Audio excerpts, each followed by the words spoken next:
Chapter 21 from Because of Winn-Dixie by Kate DiCamillo. After I got Otis convinced to come, the rest of getting ready for the party was easy and fun. Me and Gloria decided to have the party at night when it would be cooler. In the afternoon before, we worked in Gloria's kitchen and made egg salad sandwiches. We cut them up in triangles and cut off the crusts and put little toothpicks with frilly tops in them. Winn-Dixie sat in the kitchen and looked at us the whole time. He kept on wagging his tail. "That dog thinks we making these sandwiches for him," said Gloria Dump, when Dixie showed Gloria all his teeth. "These ain't for you," she told him. But when she thought I wasn't looking, she gave Winn-Dixie an egg salad sandwich without the toothpick. We also made punch. We mixed together orange juice and grapefruit juice and soda in a big bowl. Gloria called it dump punch. She said she was world famous for it, but I had never heard of it before. The last thing we did was decorate the yard all up. I strung pink and orange and yellow crepe paper in the trees to make it look fancy. We also filled up paper bags with sand and put candles in them. And right before it was time to go to the party to eat, I went around and lit all the candles. It turned Gloria Dump's yard into a fairyland. "Mm-hmm," said Gloria Dump, looking around. "Even somebody with bad eyes can tell it looks good." It did look pretty.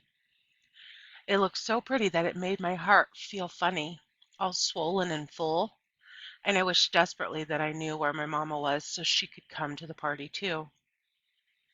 Miss Franny Block was the first person to arrive. She was wearing a pretty green dress that was all shiny and shimmery.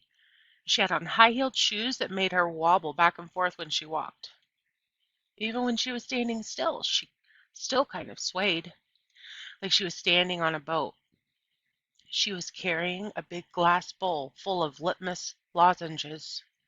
"I brought a little after-dinner treat," she said, handing the bowl to me.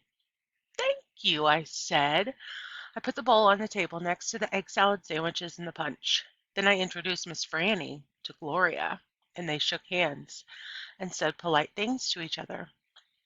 And then Sweetie Pie's mother came by with Sweetie Pie.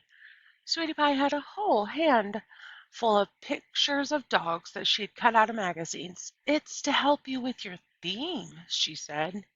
"You can use them to decorate." I brung tape too, and she started going around taping the pictures of the dogs to the trees and the chairs and the table. "She ain't talked about nothing but this party all day long," said her mother. "Can you walk her home when it's over?" I promised that I would, and then I introduced Sweetie Pie to Miss Franny and to Gloria. And right after that, the preacher showed up. He was wearing a coat and tie and looked real serious. He shook Gloria Dump's hand and Miss Franny Block's hand and said how pleased he was to meet them both, and how he had heard nothing but good things about both of them. He patted Sweetie Pie on the head and said it was good to see her outside of church. And the whole time Winn-Dixie was standing right in the middle of everybody, wagging his tail so hard that I thought for sure he would knock Miss Franny right off her high heels. Amanda Wilkinson came, and she had her blonde hair all curled up, and she looked shy and not as mean as usual. And I stood real close to her and introduced her to Gloria Dump. I was surprised at how glad I was to see Amanda, and I wanted to tell her I knew about Carson. I wanted to tell her I understood about losing people, but I didn't say anything. I was just extra nice. We were all standing around smiling at one another and acting kind of nervous when a real screechy voice said, "Gertrude is a pretty bird." When Dixie's ears went straight up on his head and he barked once and looked around. I looked too, but I didn't see Gertrude or Otis. "I'll be right back," I said to everybody. Me and Winn-Dixie went running around to the front of the house, and sure enough, standing there on the sidewalk was Otis. He had his guitar on his back and Gertrude on his shoulder, and in his hands he was holding the biggest jar of pickles I had ever seen in my life.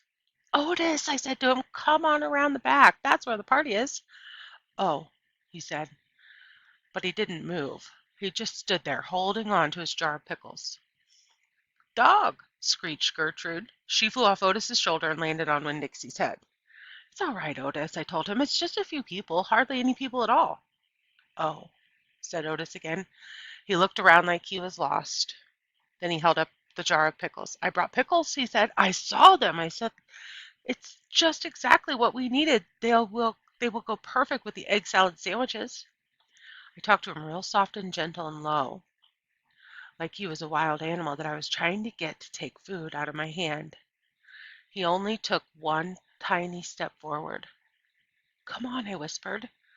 I started walking, and when Dixie followed me, and when I turned around, I saw Otis was following me too.